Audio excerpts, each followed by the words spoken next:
নমস্কাৰ, মোৰ ইউটিউব চেনেলকে সকলোকে স্বাগতম জনাইছোঁ।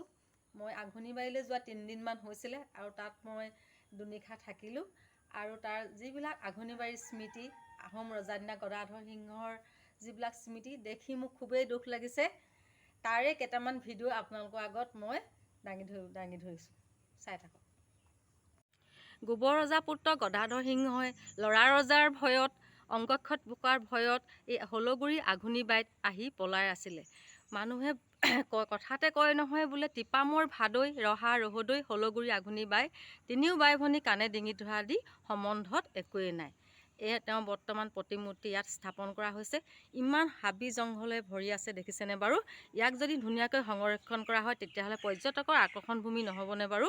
আমাৰ আহোমৰ এটা পুৰণি ধৰি লওক কীৰ্তিচিহ্ন যদি আমি ভালকৈ যদি সংৰক্ষণ কৰি ৰাখিব পাৰোঁ তেতিয়াহ'লে কিমান ধুনীয়া হ'ব। এয়া গদাধৰ সিংহৰ দিনতে খনোৱা নগৰ পুখুৰী দেখিছেনে? আৰু ইয়াতে এটা আঘোণিবাৰীতে এটা গড় আছিলে। ইয়াৰ মানুহৰ ঘন বসতিপূৰ্ণৰ কাৰণে গড়টি বৰ্তমান নাইকিয়া হৈ গৈছে আৰু ইমান হাবি জংঘলে ভৰি আছে দেখিছেনে?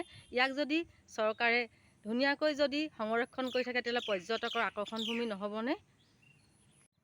আৰু পৰ্যটক বা আলহীৰ বাবে এটি ঘৰ স্থাপন কৰা হৈছে, কিন্তু ঘৰটি সুৰক্ষিত নোহোৱাৰ কাৰণে গোটেই হাবি জংঘলে ভৰি আছে।